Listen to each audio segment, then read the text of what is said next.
Yeah, how come you're not wearing a hat? What's the deal? I'm worried about male pattern baldness. Yeah, right. Aren't you going in the gym or something? Oh, you want any false advertising? He's got a 5 head going instead of the 4 head. I do. It's like, God, what's going on? You need a haircut, bro. I'm kind of looking in the sunlight a little bit because I'm sitting here at the hotel looking out the window. You might need a little trim there, bro. I don't know, honestly, if it's not, maybe it's the lighting that he has. He either looks like a Dark Lord or Howdy Doody as a Dark Lord. I mean, I guess the red shirt isn't helping either, right, but right. Hey, whatever. I went to the dermatologist. I went to the dermatologist the other day, and he told me that he liked my hair. So okay, so you kind of got that going for you. As he's like, Dr. Pimple Popper, I like your hair. Oh, that got me in the face. We've So, got it's a nice lead-in before you lance a boil. Or it'll keep coming back, right? Well, I got a big treat for you guys. I'm in Illinois. I saw Scott for dinner last night. I'm here for Anime Con. It's that time of year. At the Rosemont, yeah. And it's followed by Exotica the 2 days after that. Oh, so, yeah. Right. I'm here for the week, so. But anyway, what's cool about that is they give you those strawberry lube handouts, like hand sanitizer, but it's lube. So I cool. was out running this morning. Everybody kept sticking me with stickers as I rose by. I'm like, what the hell? Oh, look out now. They make a high carb one of those. You can eat it before you run. Right. So, and anyway, the other big surprise is I came in and there's a lot of nostalgia this trip. I had an uncle that passed and I saw some family, blah, blah, blah. But then I get to my second hotel and I open up the windows and guess what I see? I see the hotel that I stayed at in my wedding night. No way. Last time Debbie and I made love 33 years ago, right across the street, right there. So you're like, you can see Pheasant Run from your hotel that you're staying in right now. Really? I got the top. What the best for me? Did they change the rate on the 4-hour nap, or is it still the same? What was that one in Oak Lawn, JJ Waterbed? Yeah. Was it? So JJ? I've heard. Yeah. Right. And then what was that one in Downers Grove? The hot tub. You can rent it by the hour. Odorous. No. It was. What was the other one? You had to go in there and skim it yourself before you got it. Right. The Sybaris, though, always looks so glamorous when you're going down that giant slide and then you're feeding your lady like 3-day-old strawberries in the pool. You're coming down the slide, throwing grapes and at her to hope you get it in her mouth or whatever. You had to call the front desk to have the housekeeper come there and clean out the skimmer of all the used condoms and things like that and hairballs and stuff like that. You're like, oh my God. I thought it was her gagging, but it's actually the skimmer. Right. Anyway. Oh wow. Anyway, you know what's one thing? You know what's one thing you're not seeing from your hotel room, Chris? What's the that? Chicago Bears is not seeing anymore. Right. Sorry, I had to hit you with that one down here. My youngest Tim is losing his mind about the Bears leaving, and I'm like, hey man, look, live and die with the people you elect and the economic policies they put in place, folks, because the Giants and the Jets did that a long time ago. And I'm going to tell you right now, it didn't stop anybody from going to the Meadowlands and watching the Giants win, like, I think 3 Super Bowls since. So, again, cry us a river. I mean, Jersey's just as tax burdensome now as New York was at the time in doing business and access. But, look, hey, man, they're still the Bears, and I'll still like them, especially with the way that they're tracking right now for winning. See them now. Yeah, now I go see them now because I don't have to worry about getting shot or stabbed because you're in a state that enforces laws. Right. And doesn't take it be easier to get to Hammond than down to Soldier Field, honestly. Right. Absolutely. From out here. Right. And from what I understand, the Soldier Field is just going to be made into Brandon Johnson's looking to make it a wilding park. Like you can they'll take all the barmed out old Chicago police cars and they'll just park them there. It'll be like kind of so people can like practice twerking and stomping on them. And it's a permanent event though too. So they'll be able to collect taxes off of it. So if you want to have a teen, like, what do they call those things that they're doing? The kids, the teens, the teen takeovers, the mob actions. A permitted teen takeover in there. Mm-hmm. And you just get, it's filmed. Your parents can watch it from home because they've got it. Like the CPD doesn't even have officers in there, like, because they don't have enough anyway. And they just have a drone that sits above it. And it looks like, hey, I think that kid just got run over by they just give out TikTok shorts of the craziness going on. Right. And they're collecting taxes on it. If you can't beat them, join them, kind of a thing. Right. And the opening act is the Jesse White tumblers. Right. Exactly. Right. It's how you can make it in life by tumbling, rolling out of things. And the thing is like all the suburbs are pushing for it because they're like, yeah, let's lobby for this. All our legislators are saying this is a great idea. Take the crime out of our town. So these people out here that keep voting blue don't think about all those problems that they're having. So it's like, hey man, I win-win. I got some great ideas for I'll tell you too, with this new stadium, with this new stadium, you know, of course I think about the food. The food is always on my mind. And Spam is making hot dogs now. And canned meat, famous canned meat company, Spam is rolling out new hot dogs. But for now, wasn't that your nickname in college? But anyway, go ahead. Unfortunately, they won't be on store shelves, but they are being marketed to food service operators like stadiums and convenience stores. Scott, so maybe that'll be truck. There's Chris's next investment right there. You can get a hot dog food truck. But pass yourself off as a Hawaiian because Spam is just so huge down there. Right. You just got to pass yourself a PPOP, man. Like you're just some mainlander that fucking resettled in, there. Well, and I like their description of it too. Is that they said that this is presumably for people who find regular hot dogs too predictable, much like myself. So are they really predictable? Like how do you? But seriously, are you not torn with that statement? Are you not torn with this? How it's just like you're not. Like it's like, is it the sacrament or not? Like, is it the Eucharist or not? You don't talk that way about a hot dog, is it the body of Christ or not? Like, and you're talking about hot dogs now for you. You're like, what? Too predictable? If there's any food that's not predictable, it's a hot dog. First and foremost, you don't even know what's in it. It's like toenails and like assholes and snouts, and then like all the different, like every city does something different with a hot dog. My dad said it was the hooves and the moose. That's how. Yeah, right. And like they say things like that. Spam. This is shameless self-promotion on Spam's. I just want to know if that's also going to be a controversy if you put ketchup on that as well, because we know that. Yeah. And at Hammond, what's the condiment protocol for Spam hot dog? At Hammond Field, you're going to be get your spam here, and a dub bar. Okay, dub bar. Get your dub bar and a spam. Yo, Spam Man over here too. The Spam Man. Yeah. But they have to package them different or do something different because there's so much pushback from the big hot dog company lobbyists. Right. It's like the fake milk they make out of almonds, so they can't. They have to package them differently, or there's some big disclaimer on there or something. Yeah, the Vienna beef lobby is just way too strong from Chicago. Like we can take them leaving, but you're not going to fuck with our hot dogs, right? And can you put ketchup on a Spam dog? Is that permissible? Yeah, I don't know. Is there any guidelines? I would say no. I would say it falls in the category of hot dog, no matter, because it's made of Spam, whatever. At least you know what that one's made of. But I think there was a reason that popped up on my algorithms, but anyway. If you could make a prediction about Scott, you're like a soothsayer about hot dogs. If you could make a prediction about what's going to happen with Spam dogs, with your knowledge and commitment to hot dogs, I want our listeners to hear it first. Right. So, hey, what's the ticker on that first? What's the trade ticker on that on the NASDAQ? Right. Yeah. But go ahead.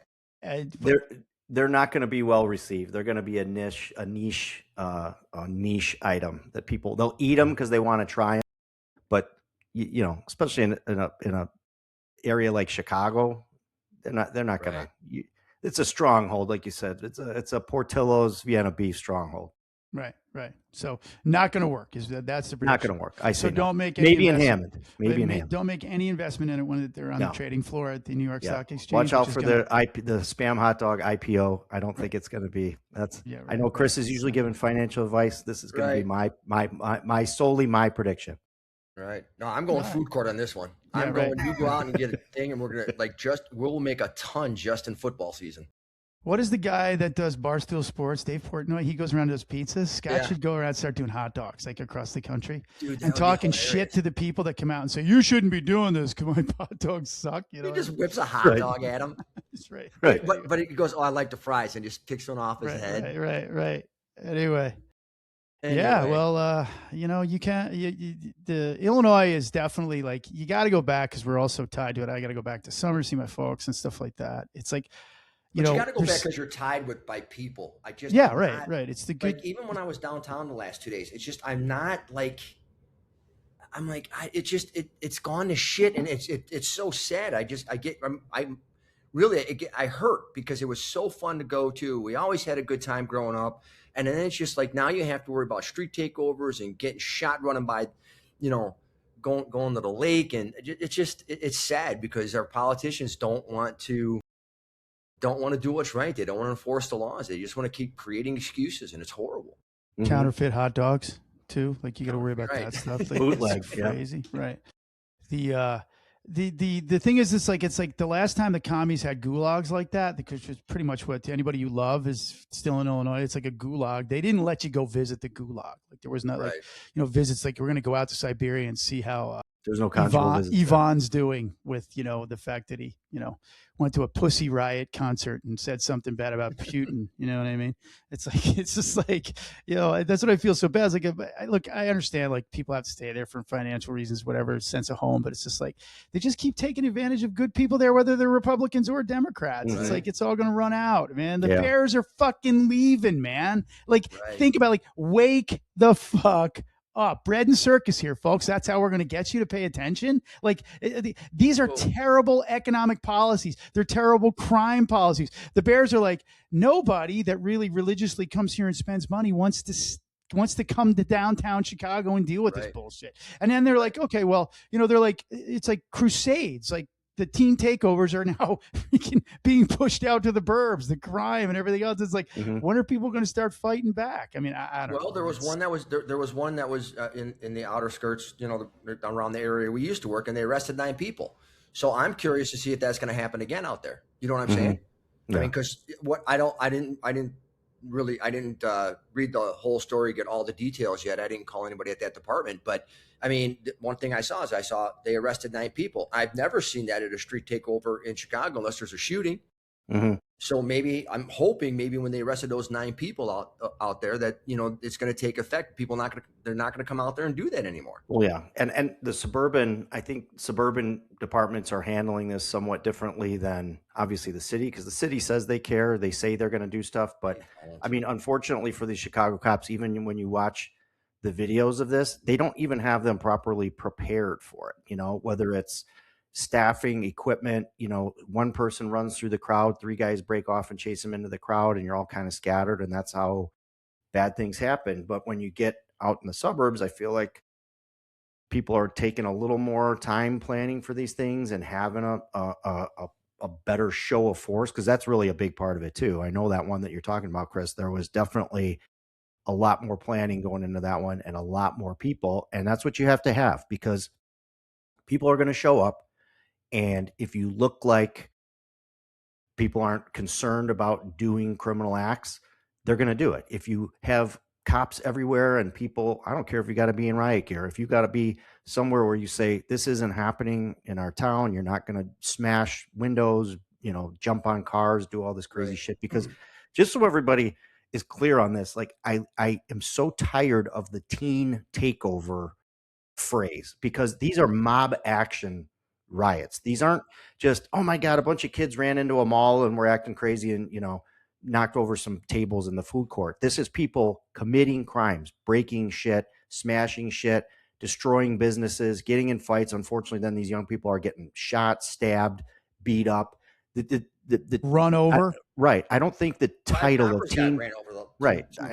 I'm tired of seeing the title of teen takeover. These are mob actions. People are getting together in a group to commit crimes. And that's what it is. So, and they're allowing it to happen.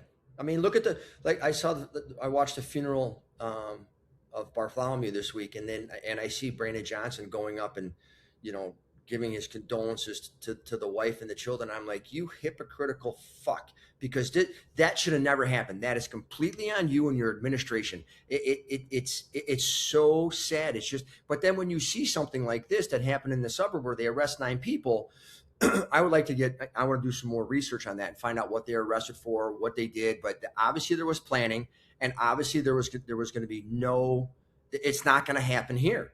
And I'm hoping that sets a precedent, and it should, that if you come out here again, we're going to do the same thing. And I don't see why Chicago can't do that. I just don't see why. I mean, people walk on your squad car, kicking your windows in, and nothing's being done. I mean, and there's no consequences for your actions.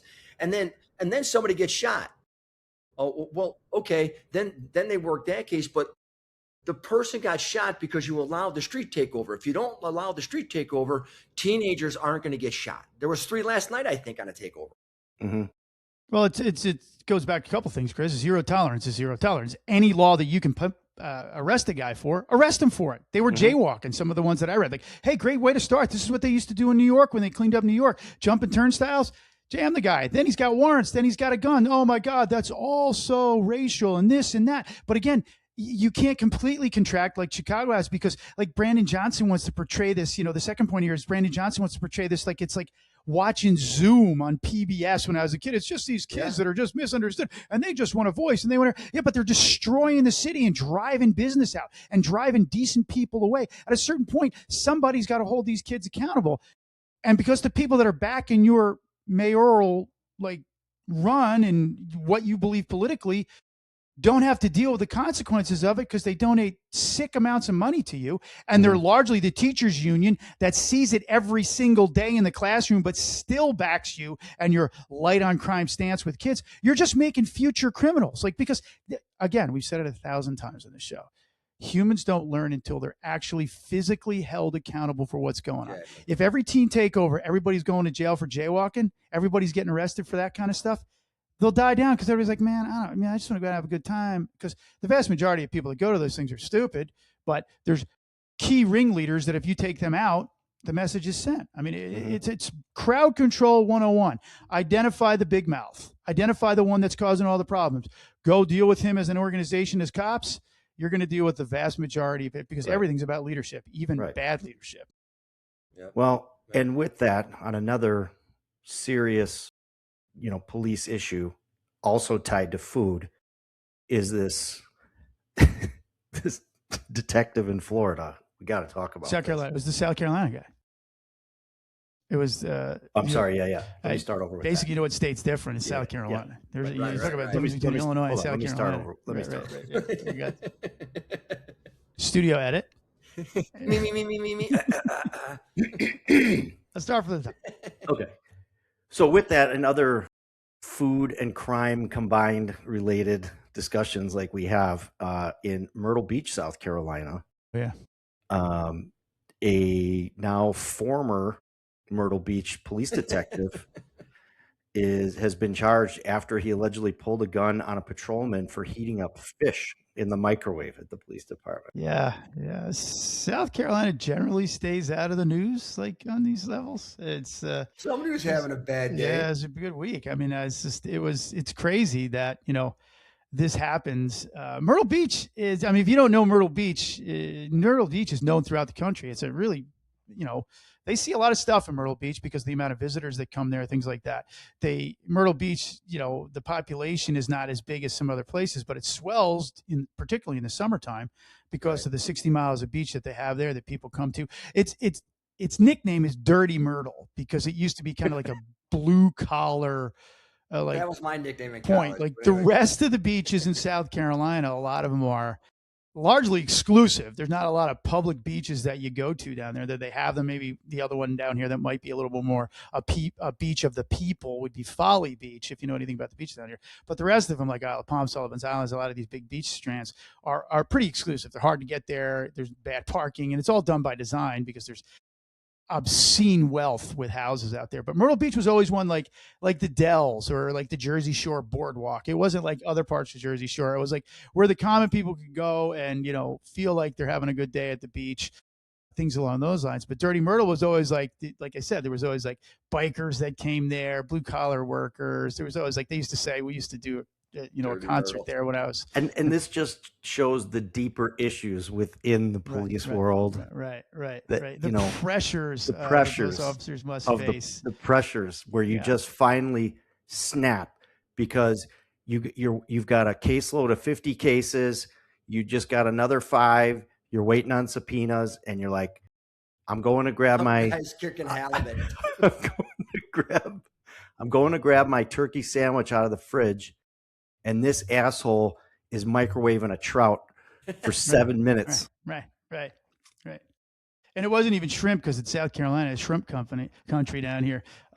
He got it from the Bubblegum Shrimp Company. Actually, the meal was like it was leftovers because he was in Myrtle Beach, because that's what they Creole shrimp. Yeah, the best shrimp in the world. If he was making a shrimp boil in a pot there, nobody'd say boo. It's like down here when we defense, like seriously, like who brings fish to warm up? Like, okay, you like fish, you want to be healthy, God bless. But don't bring it force it down the other people's, their area. Like you don't bring fish. Go out and get fish. Would that include fish sticks though? Are fish sticks acceptable?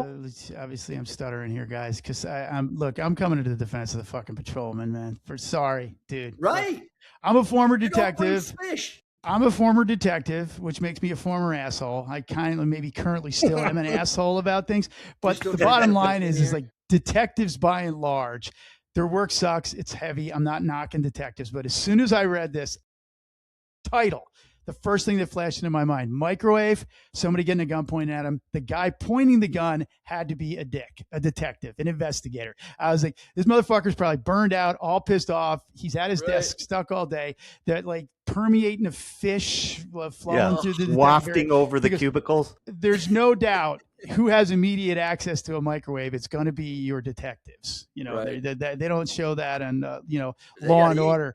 First 48. Microwave. Yeah, right, exactly. And there is a detective there that really takes a lot of ownership of that microwave because that's his only escape from his dashboard being filled up by patrolmen that don't do a whole lot of work on the front end to make that happen. Hey man, I'm a generalist. I handle this. No, it's like turn and burn, go to the next call. Cause it's Black Biker Week and we're going to have a lot of wilding and shit like that. And I got to get to the next call. He finally snapped because last week someone reheated spaghetti and didn't cover it, and it splattered sauce all over inside. Place, whatever, exactly. And he's wiping it out, and he's the just meatball like, blew up. Boom!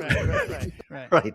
And he's just standing there grinding his teeth, like, I swear to God, one more person fucks up this microwave, I am gonna flip the fuck out. And he saw that, and he saw the patrolman coming down to the detective break room, which is like literally velvet rope level. You need like a different scan card to get into it. It's not like an interview room or something like that. And he's been fucking stewing at us. Man, that motherfucker comes down here every day. They got a microwave up there in the patrol room. Why doesn't he use it up there? And the patrolman's just trying to escape the noise. Right, and just the some quiet. And just like, some quiet. We're just talking about divisions that we've seen here and maybe we've witnessed ourselves. The only thing that if I was the patrolman, I would have like really been like, okay, maybe this can get pled down for the detective because it's a felony charge to point and present your weapon if you don't have a reason to do that here in South Carolina. It's an actual charge that we charge like regular people with, not just cops. But the cool thing about it is if I was the patrolman, I'd be like, well, I'm pretty safe because he's a detective and he probably can't fucking shoot because he's busy sitting at his desk. So, I mean, that was maybe the only thing that this detective's got on his behalf. Like, he brings his actual qualifications to the hearing. Like, Your Honor, my client was never going to hit him anyway because he's been in dicks for 15 years and he forgot what it was like. And the type of fish is used in aggravation when they charge it. They're like, exactly right. Well, what was it? Salmon? I mean, salmon's a little more. Trout's a class 2. In South Carolina, the aggravating circumstance was it a freshwater fish? So it's like it was a carp that the guy was cooking up. Yeah. But he hit the mud vein and blew it all up, and he's cooking carp, and they're just stinking the fuck out of the detective's area. Like he just came from a homicide scene, and he just cleared the smell of a bloated dead guy out of his nose, and now he's here. He's in the midst of all of it. Obviously, we're making light of a situation. Luckily, no one was hurt. I'll tell you one thing about this state, about when a police officer fucks up. You don't have to worry about the public. You don't have to worry about the media because your bosses fire your ass in minutes. They do not fuck around with discipline down here. And chiefs have tremendous power in that sense. It's not the most densely populated states. We have a single tower that controls a lot of what happens in the state. But like when SLED's coming in to help your organization investigate something, the chief is like, literally, we have terminated our relationship employment-wise with this officer. Doesn't matter how long you've been around. When you step on your dick down here, they hold you accountable. If this was in Illinois where we used to work, in a lot of places where you have like a large union presence, this guy would be like suspended, maybe on light duty, whatever the hell they call it, alternate duty, whatever. And then eventually the guy'd come back and be like, yeah, well, nobody died, so everybody forgot about it, so he's going to be back. And we've moved him from major crimes, and now he's going back down to burglary or well, hopefully he gets the mental and help that he needs, because obviously he flipped. Well, I will say though, I mean, it did rise to the level of where someone did interview a Myrtle Beach resident for some feedback on this, because they actually quoted a Myrtle Beach resident who initially said that, workplace disagreements happen, but the allegations go too far. And he said, although I don't condone heating up fish in the microwave because I can see why everyone would be upset, I don't think it warrants pulling a firearm. Right. And then can you imagine this guy's a resident and he's getting asked about this? Like, who knows where this even was? And he's thinking to himself, this is the stupid shit going on at the police department where I live. Guys are microwaving fish and pointing guns at each other. How is any crime? How is any crimes getting solved? What are we doing? And I gotta say, like, also you talk about the mental health thing. I mean, you're a lunatic. Like, you pulled a gun on a coworker because he put a piece of fish in the microwave. I mean, and the media is speculating they were not sure if the gun was loaded or not. I mean, folks, I don't know how to break it to you. Like, when we have guns on us, we largely have them loaded. We have to have them loaded. We have a round in the chamber. It kind of works that way. I am getting ready to get called out from my desk, even as a detective, to go out and deal with things. I have to make sure that my gun is loaded because I can be distracted. Like, it's great that the media was like, oh, maybe the gun wasn't loaded. Okay. Right. Yeah, okay. Right. Has he been a detective that long? I mean, are you kidding me? He still needs to know, like, what's going on with that. But he dipped it in the tartar sauce before he pointed at the patrolman. How you like me now? He's like, how about that? Like this? How do you like this? Right. This is why you use a lemon. Anyway, it's I don't know. The Myrtle Beach is like a lot of other places down here, though, in that you've got an influx of a lot of people. So this guy that was interviewed is probably somewhere from New York or something like that, because Horry County, South Carolina, is where Myrtle Beach is at, is one of the largest counties in the United States for the influx of people. It's a place where you can kind of go and still be close to the water, where it's still relatively inexpensive compared to other pricing of beachfront property or beach area property. Myrtle Beach is great, honestly. No bullshit. They're a great agency. They're good guys from the ones that I've met. They put up with a lot of shit that a lot of agencies don't for the size that it is. And they do a great job with it, man. You constantly got people that could give, honestly, a fuck about Myrtle Beach other than I'm going there to get laid. It's a big spring break destination. All sorts of things that are going on, and they're constantly being challenged with a lot of the stuff that comes there. And again, people don't take ownership of it because they don't live there. The people that live there are very proud of Myrtle Beach, but it is truly blue collar. It's like very accessible and seems normal to a lot of people that come down here. With that comes comfort, and it's like, hey man, I'm so drunk, I'm trying to hook up with this girl. If I go in the bathroom, she's going to be gone. I'm just going to pee right here. Kind of a thing. Like, they deal with little things like that all the way up to homicides, like during the biker weeks and stuff like that. So again, this is not commensurate with what's going on. It's just that, like we always say, did people not see this coming? I'm surprised that, I wonder if there's the whole not shocked face amongst people in there, like, because there are some detectives that literally let that title go to their head. Like, as line level employees go in our world, this is just my take. Like I said, former detective, current asshole.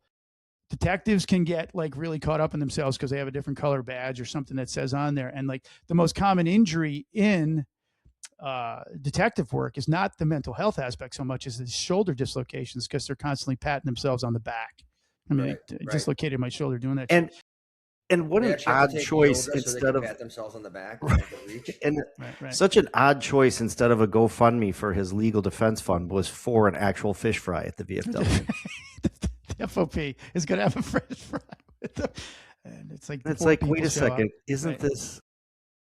Yeah. That's weird. God.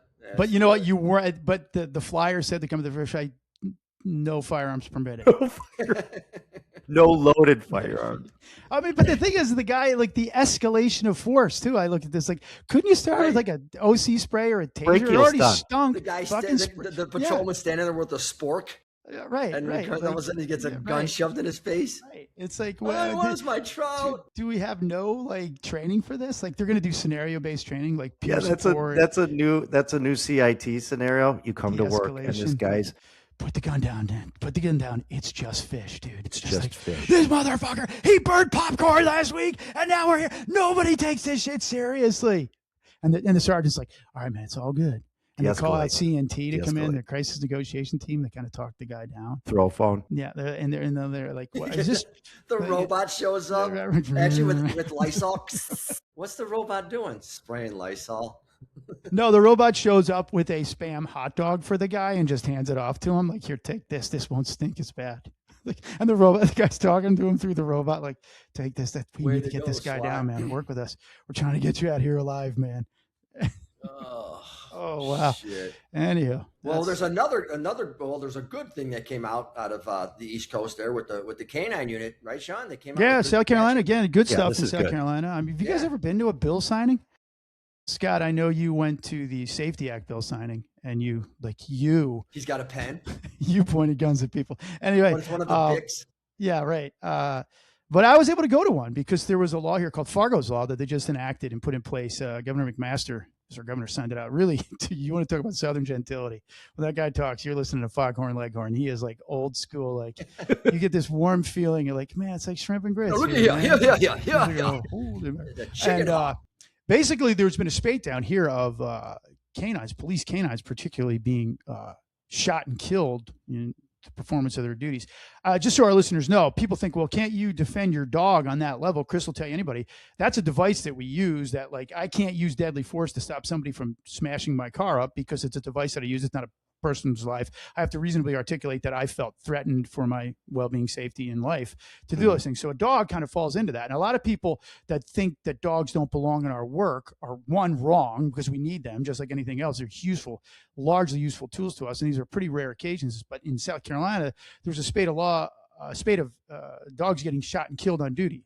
Every organization at the state level, county, and city level was seeing some of that stuff. So they passed a law that made the taunting or attempting to harm, teasing, all of these things that they divide between a misdemeanor and a felony offense, and also a compensation that people can seek through an accident fund that the state has set up for that, like similar for officers. Like this, agencies can recount the cost of that. Horses, which I'm fortunate to be a part of, are also looped into that, and it was great to be able to go down there and see that bill signing. Great day, beautiful wise. Columbia as a city itself is, the capital, and it's like a lot of capitals. It's like ho hum. It's not like Charleston or Myrtle Beach. And we brought the horses. It was great, and they did really well with it. Tons of dogs down there. It was really cool to be part of something like that, to see the firsthand. Because as a cop, you can kind of become jaded about, no matter what kind of state you're in, the politics and the policy that goes on with it. But this was one that took a while for the guy that introduced it, the legislator that introduced it. And it finally got passed, and it was kind of nice to see that. And that's awesome. Cool thing about it is like canine guys will wave at us, we'll wave at them from horseback. But we, as usual with cops, we don't talk to each other. I guess there's fear of like what we would microwave as mounted officers. I don't know what that would involve, but it was a great event. I mean, I really, really was like, you know how you stand around sometimes and you're like, how the fuck did I get here, man? This is pretty cool. Right. You know what I mean? It was a really neat day. I don't Sean, get do you a guys ton of train those. with the canine guys? What's that? Do you guys train with the canine guys? Not yet. No. We're, they got their thing. We got a really robust canine unit. They're good dogs. I mean, they definitely do a lot down here. Canines are taken very seriously down here. I mean, they do a good job with them. A lot of agencies, as soon as they get an opportunity to get one, they get one and use them, utilize them. It's risky work for the dogs. A lot of people object to the fact that why are you putting a dog in that circumstance? I was like, I asked the question, well, why would we put a person in that circumstance? We have to do something, you know what I mean? Right. And you get a lot of people that, have this view of animals that they're like, something that they've seen from Disney. Like they have these human personalities and things like that. And Chris, as you well know, these animals just want to help us. They want to do what they need to do, and they want to help us with it. They want the reward of doing that for us. A lot of people, that's lost on people, but this legislation was really great. And I was, proud to be a part of that. And I think the people of South Carolina can be really proud of their legislators for recognizing some of those things. It's always good to be on the right side of law. We talk a lot about a lot of states where they're like, too bad, so sad. You're a cop. We put these policies in place that really make your job that much harder. And then when you do them, we're going to make your life that much harder. That's not the way it is down here. It's really good. I mean, and like I said earlier, like with that responsibility is, when you do something like point a gun at somebody because they stunk up your fucking break room with fish, you get in trouble and you get fired and you get charged. And this guy could be facing 5 years in prison for that. But it's kind of nice to know that we have these things out here that we can be, and it's cool to be able to participate in it. And it's awesome. And it's important too, because police agencies make huge investments in these dogs. I mean, again, Chris is the resident expert on this, but when you just talk about the cost of the dog, the cost of the training, the cost of maintaining all these certifications, the cost of feeding them, the cost of their vet bills, the cost of the vehicle that you need to have for them. I mean, it's a huge investment. And like you said, Sean, we all have pets, and we were all very much around Chris's first dog, which was probably one of the best canines I've ever seen in my career. Right. And when they're well trained, they are like a high tech piece of equipment, but you also form a bond with them, just like you do, with your pet, I mean, and and I saw that with Chris all the time. And we saw that just working with Chris all the time, because it's crazy. You literally are in 1 minute of some heated something or other, and that dog is like full on, jaw going, ready to just pounce. And 10 minutes later, after everybody chills out, he's like walking up and wagging his tail and wanting you to throw his ball, but but unfortunately, those dogs get, like you said, Sean, they get put in the place of where an officer may. And I'm sure, Chris, that's got to be a tough thing to deal with, because and you watch those videos of where those handlers, they launch those dogs at somebody. It's usually because somebody's got a firearm, somebody's super high, crazy. I mean, it's not just to run out and tackle somebody. It's because you need that in between before you can possibly get hands on somebody. And it might be a situation where it's too dangerous for the cop to initially go hands on, and that dog is the kind of the equalizer. No, I mean, it's great. And they are, it's a great tool, and people don't understand. It's just one of those things. You just have to make sure that you realize that he's a dog, he's your best friend. And he's a great partner, but it is a tool, just like a robot or a helicopter or a boat or whatever. It is a tool that the police department gives to you to use to save human life. And I guarantee you, those dogs will do that for you. There is nothing else but an animal that will do that. Yeah, they don't hesitate. To save a human's life, for sure. Yeah, and the good thing about it is that we train with them, and it's like as a mounted officer, you stay connected to your animal. If you're not with your horse when you're out on the street, that's a bad day. That's a really bad day. I am going into whatever it is I'm dealing with an animal that really just wants to run away. Where dogs are a lot more like us in the as they say, the predatory sense, like we're willing to go in and deal with it. But like when you watch a canine handler release a dog, that is no different. I don't care what the world we come from, the way we look at pets now, particularly dogs and cats and things like domesticated animals. That is like letting your kid go do something dangerous. Like, hey, my son wants to sign up for the military. He's going to go. We're, fighting with Iran right now. Oh, man, I don't want to do this. I can't do this, but I have to let them go. That's what love is, that you have to let them go. But the idea of doing that, and then the restraint that the handler, who's done nothing but live with this dog for 7 years, 24/7 with his family, made it like a working dog that's a pet in their home, things like that, the family stuff like that. Like basically the control that you have to show as an officer with your weapon out, knowing my dog's out there and watching the dog take the guy on, and there's nothing you can do about it to stop that. You can't use deadly force, ideally, to protect the dog. You know what that takes? It's like, that's crazy. Like, that's like war kind of stuff. Like a sergeant has to send somebody up to go fight, and he loses that guy, and he knows that dog ain't coming, that kid ain't going home to his family. That's tough. People don't get that. And then their answer is, well, then don't put him in that predicament whatsoever. Well, then don't put officers in that predicament whatsoever. Like why are we going out to stop bad things from happening? Well, that's humans. We understand. No, the dogs, literally some of the best coworkers you can have in the police world for like what you would expect from a human coworker is in the canine world. Like they're just like, yep, okay, what do you need, boss? That's what I'm going to do. And when I don't get to do it, I'm going to howl and yowl until you let me do it. You know what I mean? Right. I have nothing but hats off for those guys. The mounted world is unique unto itself in that same way. But one of the things they try to do for us, Scott, in the mounted world is like link us personality wise to the personality of the horse. Like, like, do you have a dumber horse like me? I'm good for that. Like, I'm good for riding. Like, he's willing. Sean's has got the Uncle Sam beard. Right. And the hat. Right. But funny you should say that, Chris, because we used this bubble with a history quote or some type of history lesson. Exactly. Right. It's like yesterday it was Omaha Beach, Utah Beach. My horse does not respond well to subtlety, and he needs a heavier hand, kind of a thing. But what Chris, like we used to joke about with Chris, was his first dog, Sebek. They were paired just basically anatomically. That dog had a massive fucking head. The size of the head on that dog. He'd stick his head between the grate when you rode with Chris, and it was just like one of those mounted lion heads. And you'd like turn and look to the left, like, that dog knows I'm sitting here. And the dog would be looking out at whatever the threat was. Chris would kick on the lights or do whatever, and the dog would know. He'd see the flashing light. He'd go, whoop! Here comes the head. And he's like, "Where are we going?" And then you'd be like, "Don't move. That thing's gonna fucking kill you. Don't make any sudden movements." And it was his head was like the only time I couldn't see Chris's head in any background was when Sebek was there. It was like Sebek's, it was awesome. Yeah, it's an eclipse of the takedown lights. Right, exactly. Right. And as we go down nostalgia, that's the only 2 days that I cried. Is the day that he had to get put down, and when I was across the street the night of my wedding to Debbie. Those are the right. There you go. Right. Two huge moments here. Two huge moments in Chris's life in one show. Cried. Holy cow! Oh, shit. Anyway, well, thank you everybody for listening to the show. Please go to where you get your podcast, leave a rating, review, download, subscribe. Please tell all your friends. You really, with your support, our show is getting a lot of momentum. We'd like to get some more so we can make this world a better place by, bringing people together, because the world doesn't do enough of that. There's too much separation, and we're really trying to bring everybody together to make it a better place. Please go to 3copstalk.com.